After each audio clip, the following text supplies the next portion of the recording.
आपके पास मात्र कुछ ही घंटे बचे हुए हैं। कुछ ही घंटे के बाद आप फिर से एग्जाम हॉल में बैठेंगे और आपके सामने प्रश्न पत्र जारी किया जाएगा ज्योग्राफी यानी भूगोल का।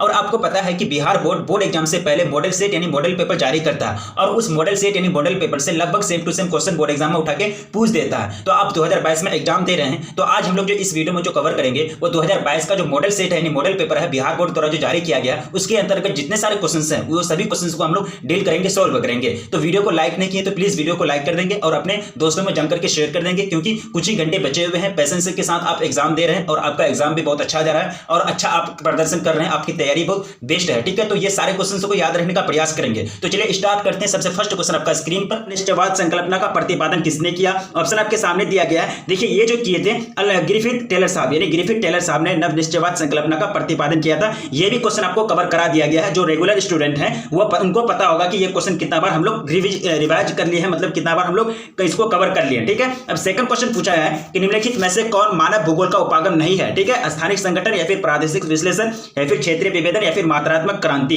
ठीक है, तो यहां जो है हो जाएंगे मात्रात्मक क्रांति, जो क्या है मानव भूगोल का उपागम नहीं है। बाकी तीनों के तीनों स्थानिक और प्रादेशिक और क्षेत्रीय विभेदन जो है ये क्या है मानव भूगोल का उपागम है। ऑप्शन डी करेक्ट हो जाएंगे सेकंड नंबर क्वेश्चन का। थर्ड नंबर क्वेश्चन में पूछा गया कि किसने कहा, मतलब किसने कहा मानव भूगोल अस्थिर पृथ्वी और क्रियाशील मानव के बीच परिवर्तनशील संबंधों का अध्ययन है? ये बात किसने कही थी? रिटर साहब ने, रेडजेल ने, फिर टेलर ने, फिर एलन सी सैंपल ने। तो ये जो बात कही थी ये कही थी एलन सी सैंपल ने। ऑप्शन डी करेक्ट हो जाएंगे थर्ड नंबर क्वेश्चन का। फोर्थ नंबर क्वेश्चन में पूछा है कि सैन्य भूगोल मानव भूगोल के किस क्षेत्र का उपक्षेत्र है? ठीक है, सामाजिक भूगोल या फिर जनसंख्या भूगोल या फिर आर्थिक भूगोल या फिर राजनीतिक भूगोल। तो ये जो हो जाएंगे क्या हो जाएंगे राजनीतिक भूगोल हो जाएंगे। सैन्य भूगोल क्या है? सैन्य भूगोल मानव भूगोल के किस क्षेत्र का उपक्षेत्र है? तो राजनीतिक भूगोल। ऑप्शन डी करेक्ट हो जाएंगे फोर्थ नंबर क्वेश्चन का। नेक्स्ट देखेंगे क्वेश्चन करा कि निम्नलिखित में से कौन क्षेत्र सघन जनसंख्या वाला है? भूमध्य सागरीय, ध्रुवीय या फिर मरुस्थलीय या फिर दक्षिण पूर्वी एशिया। तो ये हो जाएंगे दक्षिण पूर्व एशिया ने। ऑप्शन डी करेक्ट हो जाएंगे फिफ्थ पांचवां नंबर क्वेश्चन का। ठीक है, ये सभी क्वेश्चन को आपको कवर करा दिया गया है, आप चैनल के प्लेलिस्ट में जाकर के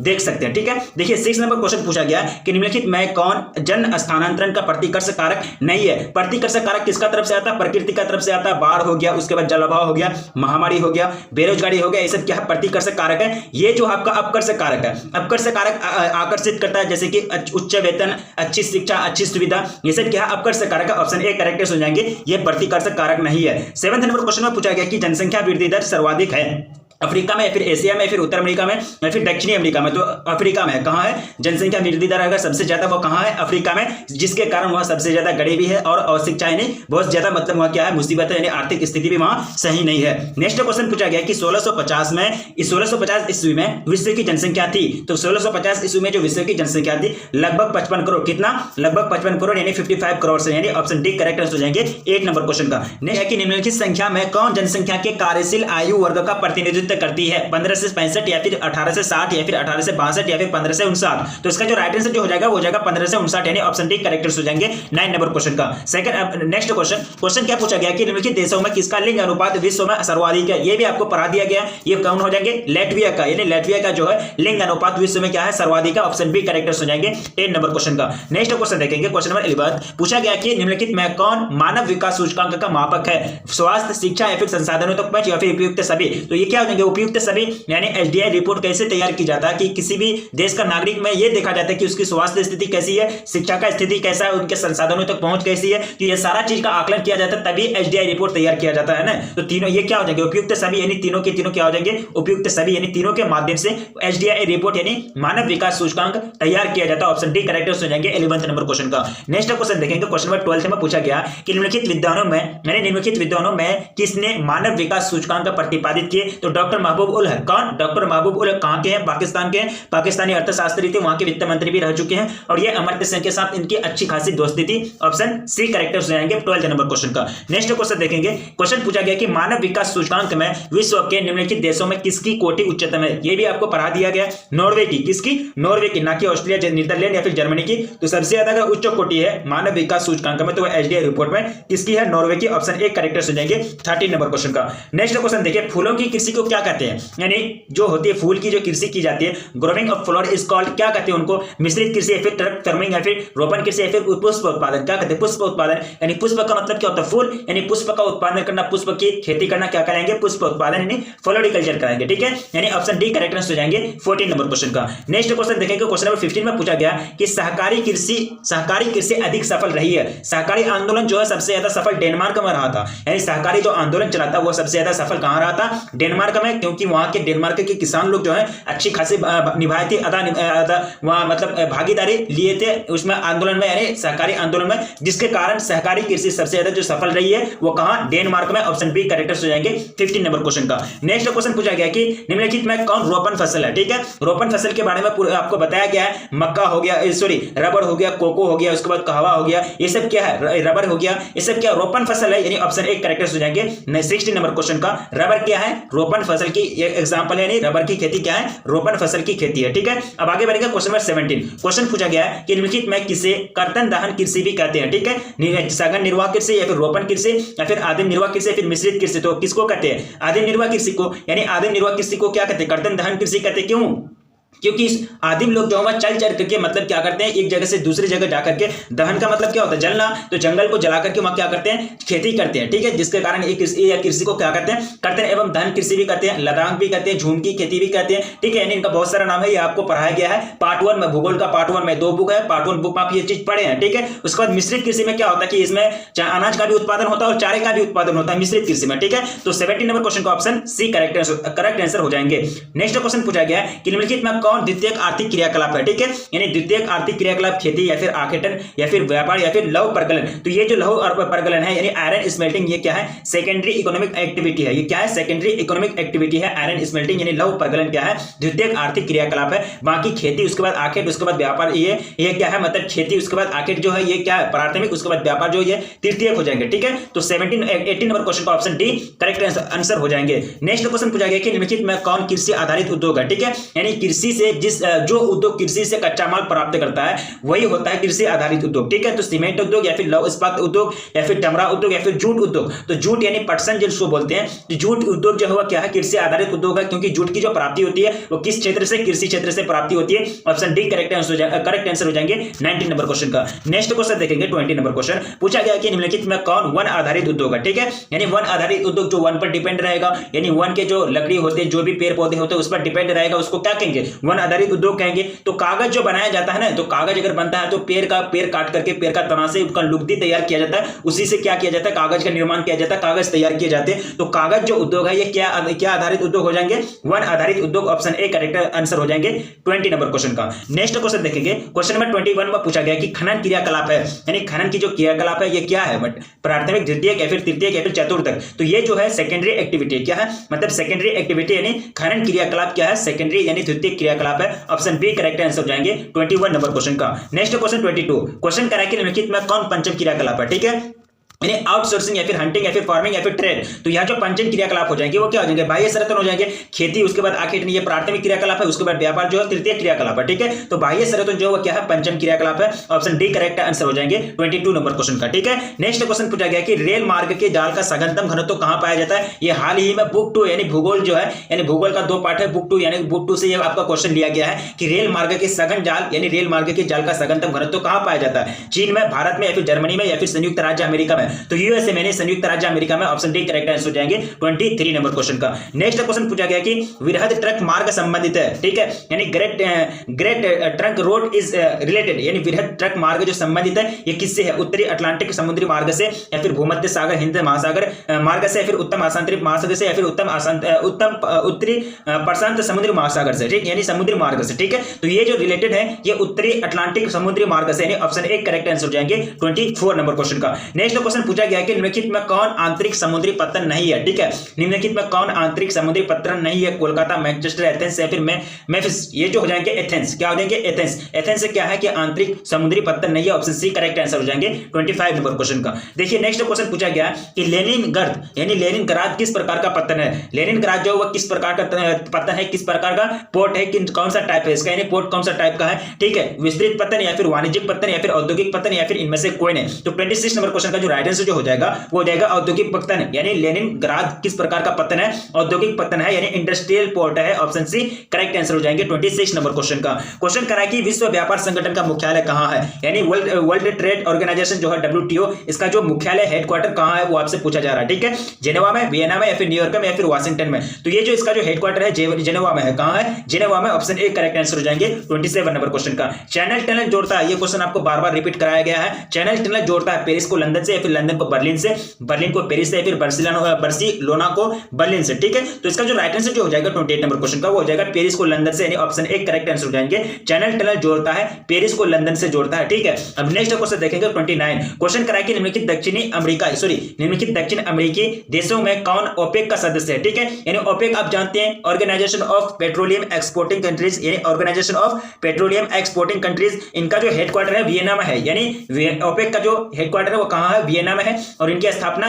1949 में हुई थी ना। हाँ, 1949 में इनकी स्थापना हुई थी। और इसके सदस्य सऊदी अरब हो गया, उसके बाद UAE हो गया, वेनेजुएला हो गया, उसके बाद कतर हो गया, ईरान हो गया, इराक हो गया। तो यानी जो एक्सपोर्टिंग करती है, यानी जो अपना कच्चा तेल का निर्यात करता है, कच्चा तेल बेचते हैं, वही सारे कंट्रीज का ये क्या है, मतलब संगठन है ओपेक। ठीक है, तो यहाँ क्या क्वेश्चन करा है कि निम्नलिखित दक्षिण अमेरिकी देशों में से कौन ओपेक का सदस्य है। ठीक है, तो वेनेजुएला जो है वह क्या है? ओपेक का सदस्य है। ऑप्शन डी करेक्ट आंसर हो जाएंगे 29 नंबर क्वेश्चन का। ठीक है, नेक्स्ट क्वेश्चन देखेंगे 30 नंबर क्वेश्चन। क्वेश्चन करा है कि लैटिन अमेरिकन, क्या करा है कि लैटिन अमेरिकन इंटीग्रेशन एसोसिएशन का मुख्यालय कहां है। ठीक है, जकार्ता में, मिन्स्क में, या फिर मोंटेवीडियो में, या फिर ब्रुसेल्स में। तो ये जो हेडक्वार्टर है इसका मोंटेवीडियो में कहां है, यानी लैटिन अमेरिकन इंटीग्रेशन एसोसिएशन का जो मुख्यालय है, जो हेडक्वार्टर है वो कहां है? मोंटेवीडियो में। ऑप्शन सी करेक्ट आंसर हो जाएंगे 30 नंबर क्वेश्चन का। नेक्स्ट क्वेश्चन सॉल्व करेंगे। क्वेश्चन पूछा गया कि निम्नलिखित आर्थिक क्रियाओं में कौन ग्रामीण अधिवासियों से संबंध है। ठीक है, क्या करा क्वेश्चन के निम्नलिखित आर्थिक क्रियाओं में कौन ग्रामीण अधिवासियों से संबंधित है? प्राथमिक, द्वितीयक, या फिर तृतीयक, या फिर चतुर्थक। तो इसका जो राइट आंसर जो हो जाएगा वो हो जाएगा प्राथमिक क्रियाकलाप, यानी खेती जो है, यानी खेती क्रियाकलाप किससे संबंधित है? ग्रामीण क्षेत्र में कौन सा काम होता है? खेती का काम होता है, पशुचारण का काम होता है, आखेट का काम होता है। तो ये सब क्या है? प्राथमिक क्रियाकलाप है। ऑप्शन ए करेक्ट आंसर हो जाएंगे 31 नंबर क्वेश्चन का। नेक्स्ट क्वेश्चन करा कि निम्नलिखित में कौन औद्योगिक नगर है। ठीक है, यानी which of the following is an industrial town. औद्योगिक नगर, सांस्कृतिक नगर, ये सारा चीज आपको पढ़ाया गया है। पीटर्सबर्ग जो हो जाएंगे वो क्या हो जाएंगे? औद्योगिक नगर हो जाएंगे। क्या हो जाएंगे? पीटर्सबर्ग औद्योगिक नगर हो जाएंगे, यानी ऑप्शन बी करेक्ट आंसर हो जाएगा 32 नंबर क्वेश्चन का। ठीक है, नेक्स्ट क्वेश्चन देखिए। क्वेश्चन पूछा गया कि निम्नलिखित में से कौन इथियोपिया की राजधानी है। ठीक है, कैनबरा, या फिर लुसाका, या फिर अदिस अबाबा, या फिर Nairobi. Which of the following is the capital of Ethiopia. ठीक है, तो अदिस अबाबा जो है वो क्या है? इथियोपिया की राजधानी है, यानी ऑप्शन सी करेक्ट आंसर हो जाएंगे। करेक्ट आंसर हो जाएंगे 33 नंबर क्वेश्चन का। काफी सिंपल क्वेश्चन पूछा गया है। ये सभी क्वेश्चन आपको कवर करा दिया गया है। ये सभी क्वेश्चन आपको सेट के माध्यम से आपको प्रोवाइड किया गया है, या आप लोग पढ़ चुके हैं। ठीक है, क्वेश्चन क्या पूछा गया है कि निम्नलिखित में कौन परिवहन नगर है। ठीक है, सिंगापुर, या फिर मक्का, या फिर लंदन, या फिर बीजिंग। तो परिवहन नगर जो हो जाएंगे 34 नंबर क्वेश्चन का, जो वो हो जाएंगे सिंगापुर। क्या हो जाएंगे? सिंगापुर क्या है? ट्रांसपोर्ट टाउन है, यानी which of the following is a transport town. तो Singapore is a transport town. Option A correct answer हो जाएंगे 34 नंबर क्वेश्चन का। नेक्स्ट क्वेश्चन सॉल्व करेंगे। क्वेश्चन पूछा गया है कि निम्नलिखित में कौन नियोजित नगर है। ठीक है, कैनबरा, या फिर लाहौर, या फिर धनबाद, या फिर इनमें से कोई नहीं। विच of the following is a planned city. ठीक है, प्लान के अनुसार इनको बनाया गया, प्लानिंग के तहत इनको बनाया गया, इनको तैयार किया गया, इनका विकास किया गया। तो ये जो हो जाएंगे कैनबरा, यानी क्या हो जाएंगे? कैनबरा को एक प्रोजेक्ट के लाकर के प्लानिंग लाकर के इनका क्या किया गया? विकास किया गया। ऑप्शन ए करेक्ट आंसर हो जाएंगे 35 नंबर क्वेश्चन का। नेक्स्ट क्वेश्चन देखिए। क्वेश्चन करा कि किस भाषा परिवार की जनसंख्या सबसे कम है। ठीक है, 36 नंबर क्वेश्चन देखिए। द्रविड़ की जो है इसकी जो परसेंटेज है 20% है, इसकी जो परिवार की संख्या 20% है। उसके बाद ऑस्ट्रिक दिया तो इसका जो आता है 1.3 आता है। क्या आता है? 1.38 आता है इसका परसेंटेज। उसके बाद भारतीय यूरोप जो है इसका 70% है, 73% आता है। और इसका चीनी तिब्बती का जो है इसका आता है 0.86। क्या आता है? 0.85% आता है। तो सबसे कम हो गया। सबसे कम क्या है? 0.85 है। तो क्या हो जाएंगे? किस भाषा परिवार की जनसंख्या सबसे कम है? तो चीनी तिब्बती की जो परिवार की संख्या है, यानी परिवार की जनसंख्या जो वो क्या है? सबसे कम है। अगर सबसे ज्यादा की बात की जाए तो किसका हो जाएंगे? भारतीय यूरोप का हो जाएंगे। ठीक है, इसका द्रविड़ का कितना 20% और इसका ऑस्ट्रिक का कितना है 1.38%। ठीक है, तो चीनी तिब्बती का कितना हो गया 0.86। ठीक है, तो आपको याद रखना सबसे कम जो जनसंख्या है कौन सा भाषा परिवार का है? चीनी तिब्बती का। ऑप्शन डी करेक्ट आंसर हो जाएंगे 36 नंबर क्वेश्चन का। नेक्स्ट क्वेश्चन पूछा गया 2011 का जनगणना के अनुसार। ठीक है, यानी लेटेस्ट जो मतलब न्यूज है, लेटेस्ट जो डेटा है 2011 का, उसी के अनुसार आपको पूछा गया है। 2021 का तो अभी आया नहीं है, 2021 का आएगा तो उसके अनुसार आपको डेटा पूछा जाएगा, उनके अनुसार आपको क्वेश्चन से पूछे जाएंगे। तो 2011 की जनगणना के अनुसार भारत का जनसंख्या घनत्व था, यानी भारत का जनगणना घनत्व क्या, जनसंख्या घनत्व क्या था? जनसंख्या घनत्व आप समझते हैं कि 1 वर्ग किलोमीटर पर कितने लोग निवास करते हैं, उसी को क्या कहते हैं? जनसंख्या घनत्व कहते हैं। As per 2011 census the density of population of India was, ठीक है। तो 382 व्यक्ति जो है प्रति वर्ग किलोमीटर पर था, कितना?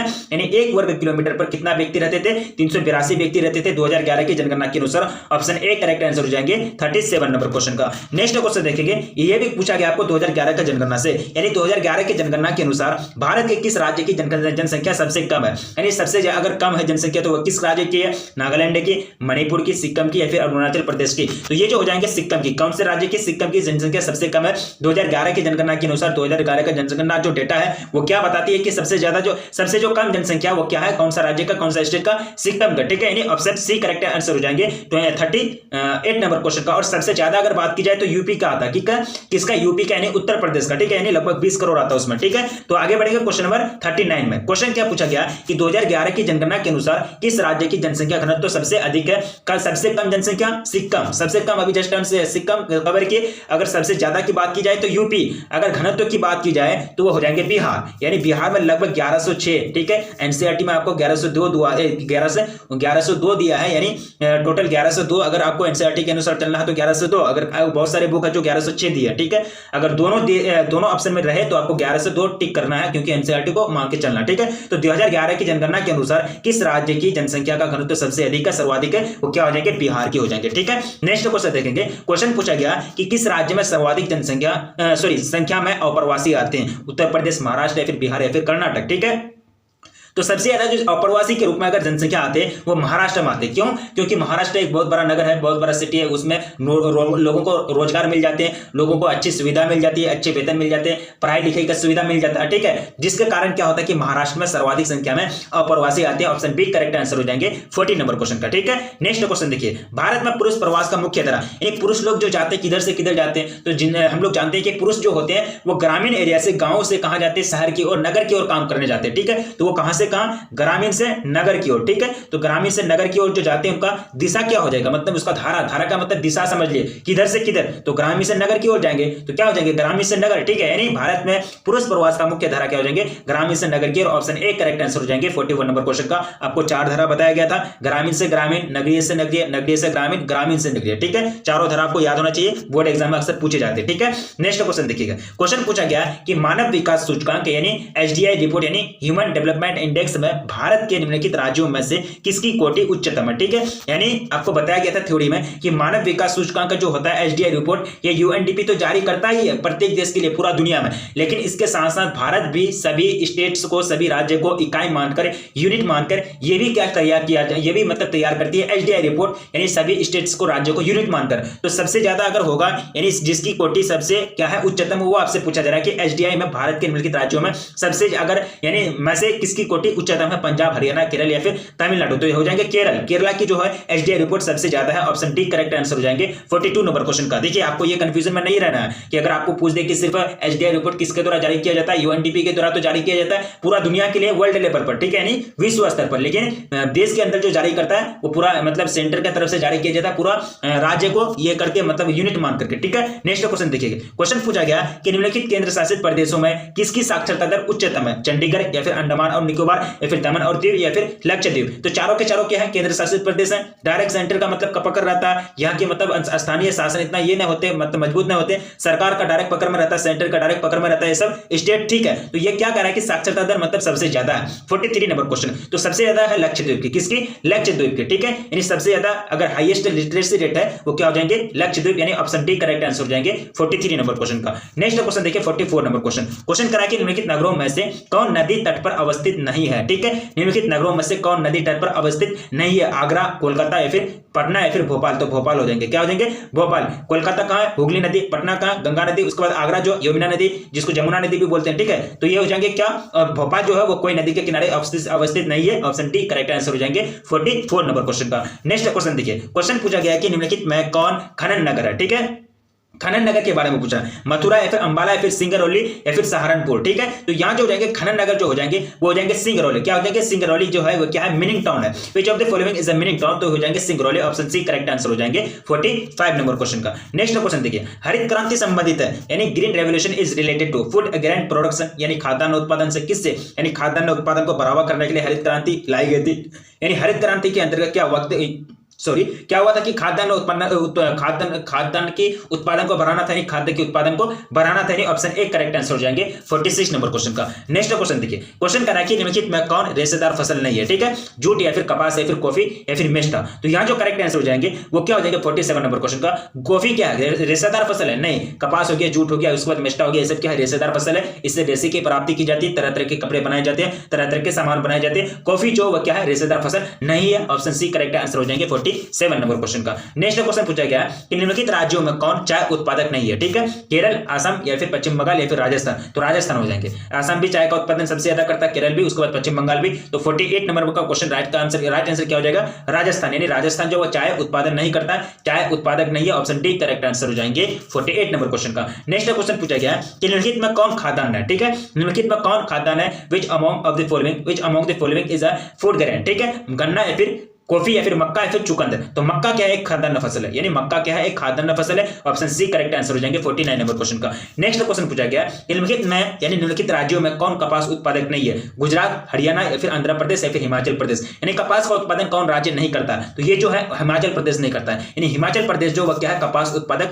राज्य नहीं है। बाकी हरियाणा, गुजरात और आंध्र प्रदेश में क्या होता है कि कपास का उत्पादन होता है। ऑप्शन डी करेक्ट आंसर हो जाएंगे 50 नंबर क्वेश्चन का। नेक्स्ट क्वेश्चन देखेंगे 51 नंबर क्वेश्चन पूछा गया कि निम्नलिखित में कौन भारत का सबसे लंबा राष्ट्रीय राजमार्ग है? ठीक है, NH27 या फिर NH44 या फिर NH6 या फिर इनमें से कौन है? तो ये जो हो जाएंगे NH44। क्या हो जाएंगे? NH44 भारत का सबसे बड़ा क्या है? लंबा, मतलब सबसे ज्यादा बड़ा राष्ट्रीय राजमार्ग है, सबसे लंबा राष्ट्रीय राजमार्ग यानी NH है, यानी नेशनल हाईवे है। अगर बात की जाए, अगर NH7 दिया रहे आपको ऑप्शन में, NH44 नहीं दिया रहे, तो NH7 आपको ठीक करना है, क्योंकि NH7 पहले नाम था इसका, क्या NH44 का नाम पहले NH7 था, बाद में इसको NH44 कर दिया गया है। और ये जो है कश्मीर से लेकर यानी श्रीनगर यानी जम्मू कश्मीर से लेकर के कन्याकुमारी तक जाती है। ये NH44 ये भारत का सबसे बड़ा मतलब सबसे लंबा राष्ट्रीय राजमार्ग है। ऑप्शन बी करेक्ट आंसर हो जाएंगे 51 नंबर क्वेश्चन का। ठीक है, अब नेक्स्ट क्वेश्चन देखेंगे। क्वेश्चन पूछा गया कि जल है, जल क्या है? जैव संसाधन है या फिर अजैव है या फिर अनवीकरण या फिर इनमें से कोई नहीं। ठीक है, आपके सामने राइट आंसर हो जाएगा, वो हो जाएगा इनमें से कोई नहीं। ऑप्शन डी करेक्ट आंसर हो जाएंगे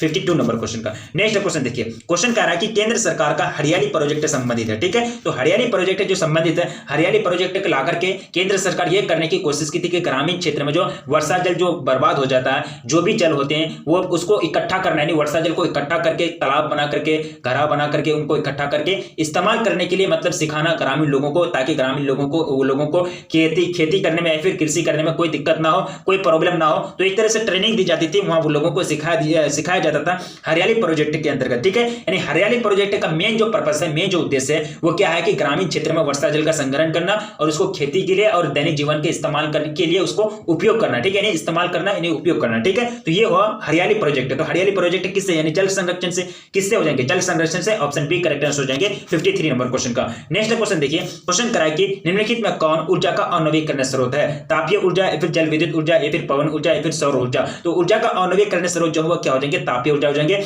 नवीकरणीय जो हो जाएंगे जल विद्युत भी हो जाएंगे, पवन ऊर्जा भी हो जाएंगे और सौर ऊर्जा, यानी ठीक है, इसका राइट आंसर क्या होगा? ऑप्शन ए करेक्ट आंसर हो जाएंगे 54 नंबर क्वेश्चन का। नेक्स्ट क्वेश्चन देखिए, क्वेश्चन कराए कि हीराकुंड परियोजना, क्या करा कि हीराकुंड परियोजना अवस्थित है ओडिशा में या फिर छत्तीसगढ़ में या फिर मध्य प्रदेश में या फिर झारखंड में। तो ये जो प्रोजेक्ट अवस्थित है ये कहां है? ये ओडिशा में। कहां है? ओडिशा स्टेट में। ऑप्शन ए करेक्ट आंसर हो जाएंगे 55 नंबर क्वेश्चन का। नेक्स्ट क्वेश्चन पूछा गया कि निम्नलिखित राज्यों में किस में काकरापाड़ा यानी काकरापाड़ नाभिकीय ऊर्जा केंद्र अवस्थित है? ठीक है, तो ये गुजरात में। कहां है? गुजरात में है, यानी काकरापाड़ नाभिकीय ऊर्जा जो सेंटर है यानी एटॉमिक पावर सेंटर जो कहां लोकेटेड है? गुजरात स्टेट में। ऑप्शन सी करेक्ट आंसर हो जाएंगे 56 नंबर क्वेश्चन का। नेक्स्ट क्वेश्चन देखिए, क्वेश्चन पूछा गया कि क्षेत्रीय तांबा क्षेत्र किस राज्य में आता है? ठीक है, यानी किस राज्य में स्थित है? मध्य प्रदेश, झारखंड या फिर गुजरात या फिर राजस्थान। तो ये जो है ये कहां है? राजस्थान में आता है, यानी क्षेत्रीय तांबा क्षेत्र कहां आते हैं? राजस्थान के अंतर्गत आते हैं। ऑप्शन डी करेक्ट आंसर हो जाएंगे 57 नंबर क्वेश्चन का। ठीक है, नेक्स्ट क्वेश्चन पूछा गया कि बोकारो इस्पात केंद्र कहां है? ठीक है, यानी बोकारो इस्पात केंद्र है क्या है? मिश्रित क्षेत्र है या फिर निजी क्षेत्र है या फिर सार्वजनिक क्षेत्र है या फिर इनमें से कोई नहीं? तो ये जो है बोकारो इस्पात केंद्र ये है सार्वजनिक क्षेत्र। क्या है? सार्वजनिक क्षेत्र है, यानी पब्लिक सेक्टर है, यानी option D option C correct answer हो जाएंगे 58 नंबर क्वेश्चन का। क्वेश्चन पूछा गया कि निम्नलिखित कोयला खदानों में, क्या कह रहा है कि निम्नलिखित कोयला खदानों में कौन झारखंड में नहीं है? बोकारो या फिर गिरिडीह या फिर झरिया या फिर सिंगरौली। तो ये जो सिंगरौली है ये झारखंड में नहीं आता है। बोकारो हो गया, गिरिडीह हो गया, उसके बाद झरिया हो गया, ये सब क्या झारखंड के अंतर्गत आते हैं, तीनों के तीनों प्लेस। बाकी सिंगरौली जो है ये झारखंड के अंतर्गत नहीं आते, यानी सिंगरौली कोयला खदान झारखंड में नहीं है। ऑप्शन डी करेक्ट आंसर हो जाएंगे 59 नंबर क्वेश्चन का। नेक्स्ट क्वेश्चन पूछा गया कि निम्नलिखित राज्यों में से किस में प्रमुख तेल क्षेत्र स्थित है? ठीक है, राजस्थान, बिहार या फिर असम या फिर तमिलनाडु। तो क्या हो जाएंगे? ये हो जाएंगे असम हो जाएंगे, यानी असम का डिगबोई तो सुने होंगे। असम का डिगबोई तेल उत्पादन क्षेत्र के लिए काफी महत्वपूर्ण है, काफी फेमस है, काफी प्रसिद्ध है। और यहाँ जो है असम में बहुत दिन से मतलब तेल उत्पादन होता था और असम पर ही मतलब ज्यादा डिपेंड था मतलब पूरे देश। ठीक है, बाद में मुंबई हाई का भी पता चला, मुंबई हाई से भी तेल का उत्पादन किया जाने लगा, यानी तेल निकाले जाने लगे। ठीक है, तो असम हो जाएंगे, ऑप्शन सी करेक्ट आंसर हो जाएंगे 60 नंबर क्वेश्चन का। ठीक है, नेक्स्ट क्वेश्चन देखिए, नई औद्योगिक नीति की घोषणा कब की गई थी? ठीक है, when was the new industrial policy announced? ये जो की गई थी 1991 में। कब की गई थी? 1991 में नई औद्योगिक नीति की घोषणा की गई थी। ऑप्शन बी करेक्ट आंसर हो जाएंगे 61 नंबर क्वेश्चन का। नेक्स्ट क्वेश्चन पूछा गया कि निम्नलिखित में कौन औद्योगिक अवस्थापना का प्रमुख कारक है? ठीक है, which of the following is the main factor of industrial location? या फिर बाजार या फिर पूंजी या फिर ऊर्जा या फिर इनमें से सभी। तो तीनों के तीनों के माध्यम से, तीनों को जरूरत से किसी भी क्या हो सकता है औद्योगिक का मतलब स्थापना किया जा सकता है। औद्योगिक अवस्थापना का कारक है ये तीनों के तीनों, बाजार, ऊर्जा और पूंजी, यानी किसी भी उद्योग को स्थापित करने के लिए ये तीनों चीज का होना बहुत जरूरी है। ऑप्शन डी करेक्ट आंसर हो जाएंगे इनमें से सभी, ऑल ऑफ दिस। ठीक है, नेक्स्ट क्वेश्चन देखिए, क्वेश्चन करा कि भारत में वायु परिवहन सेवा शुरुआत की गई। तो इलाहाबाद, यानी जब इलाहाबाद से नैनी तक वायु से डाक सेवा को ले जाया गया था, तो उसी टाइम में क्या हुआ था कि भारत में वायु परिवहन की शुरुआत हो गई थी। तो ये जो काम हुआ था ये 1911 में हुआ था। कब हुआ था? 1911 में, ना कि 1947, 1921 या फिर 1925 में। राइट आंसर क्या हो जाएंगे? 1911 में भारत में वायु परिवहन सेवा की शुरुआत हुई थी। ठीक है, air transport in India was introduced हो जाएंगे क्या? 1911। ठीक है, यानी 1911 यानी 1911, ऑप्शन बी करेक्ट आंसर हो जाएंगे। ठीक है, 64 नंबर क्वेश्चन क्या करा कि निम्नलिखित में कौन पूर्व मध्य रेलवे का मंडल मुख्यालय है? ठीक है, इलाहाबाद, कोलकाता या फिर गोरखपुर या फिर हाजीपुर। ठीक है, which of the following is the headquarters of east central railway zone? ठीक है, तो ये हो जाएंगे हाजीपुर हो जाएंगे। हाजीपुर जो क्या है? ईस्ट सेंट्रल रेलवे जोन है, यानी इसका हेडक्वार्टर क्या है? हेडक्वार्टर कौन है? Hajipur. Option D correct answer हो जाएंगे 64 नंबर क्वेश्चन का। नेक्स्ट क्वेश्चन पूछा गया कि उत्तर दक्षिण गलियारा जोड़ता है, यानी उत्तर दक्षिण गलियारा NH44 की बात की जा रही है। NH44 जिसको पुराना नाम NH7 है। ठीक है, तो NH7 किसको कहां से किसको जोड़ता है अभी मैं इसी वीडियो में बोला। तो ये जो हो जाएंगे ये श्रीनगर को कन्याकुमारी से जोड़ती है, यानी जम्मू कश्मीर श्रीनगर को कहां से कहां तक? श्रीनगर को कन्याकुमारी से जोड़ने का काम करती है NH44 यानी NH7, जिसको क्या कहते हैं? उत्तर दक्षिण गलियारा कहते हैं। ठीक है, यानी ऑप्शन सी करेक्ट आंसर हो जाएंगे 65 नंबर क्वेश्चन का। नेक्स्ट क्वेश्चन देखेंगे, क्वेश्चन कह रहा है कि तुतीकोरिन पत्तन स्थित है। तुतीकोरिन पत्तन स्थित है केरल में या फिर तमिलनाडु में या फिर कर्नाटक में या फिर आंध्र प्रदेश में। तो ये जो स्थित है ये कहां है? तमिलनाडु स्टेट में आता है। तुतीकोरिन पत्तन यानी Tuticorin port is located in Tamil Nadu. Option B correct answer हो जाएंगे 66 नंबर क्वेश्चन का। अम्ल वर्षा का कारण, यहां आपको कंफ्यूजन नहीं होना है।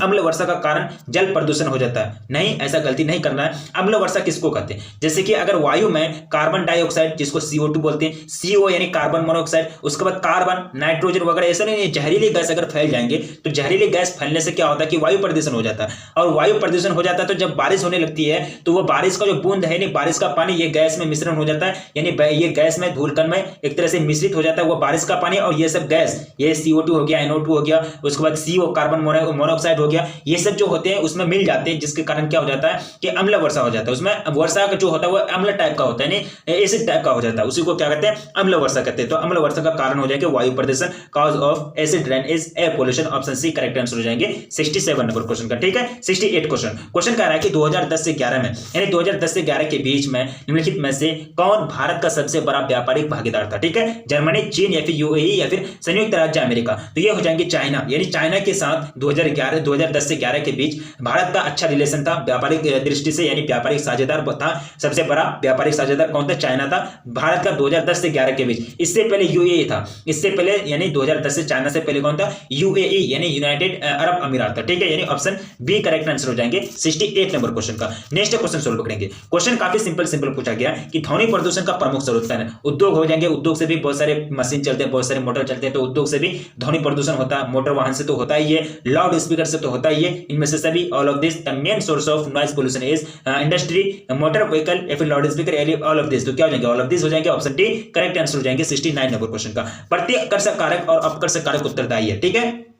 प्रवास के लिए, फिर वायु प्रदूषण के लिए, फिर गंदी बस्तियों के लिए, फिर इनमें से कोई push and pull factors are responsible for migration, यानी प्रवास के लिए। प्रतिकर्षक कारक प्रकृति का तरफ से आता है, जैसे कि सुनामी, भूकंप, बाढ़, ये सब क्या है? प्रतिकर्षक कारक है। अपकर्षक कारक जो है अच्छे कारक होते हैं, जैसे कि अच्छी सुविधा, अच्छी शिक्षा, यानी अच्छा वेतन, ये सब क्या है? अपकर्षक कारक। यानी अपकर्षक कारक आकर्षित करता है, प्रतिकर्षक कारक प्रकृति का तरफ से यानी नेचर का तरफ से आता है। ऑप्शन क्या हो जाएंगे? ए करेक्ट आंसर हो जाएंगे 70 नंबर क्वेश्चन का, ठीक है। तो कितना क्वेश्चन कवर किया? लगभग 70 क्वेश्चन हम लोग कवर कर लिए। काफी इंपॉर्टेंट सेट है, यानी ये जो ऑफिशियल मॉडल पेपर है, ऑफिशियल 2022 का ऑफिशियल मॉडल पेपर काफी इंपॉर्टेंट होता है। इससे बहुत सारे क्वेश्चंस आपको बोर्ड एग्जाम में पूछे जाएंगे, ठीक है। तो आपसे रिक्वेस्ट है कि अगर आप अदर सब्जेक्ट का कोई भी official model paper set cover नहीं किए तो प्लीज कर लें, क्योंकि वहां से आपको बहुत सारे क्वेश्चन पूछे जाएंगे हर एक सेट का, ठीक है। तो 2022 का ऑफिशियल मॉडल पेपर का काफी समय से हम लोगों को इंतजार था, तो इंतजार हम लोग का खत्म हुआ और इंतजार के साथ साथ हम लोग इसको कवर भी कर लिए, ठीक है। तो आपसे रिक्वेस्ट की जाती है कि अगर आप चैनल पर पहली बार आए हैं तो प्लीज चैनल को सब्सक्राइब कर लें और वीडियो को लाइक कर दें, क्योंकि वीडियो बनाने में काफी मेहनत लगती है और जो भी मटेरियल्स आपको प्रोवाइड की जाती है सारे को कवर कीजिए, क्योंकि आपके पास टाइम लिमिटेड में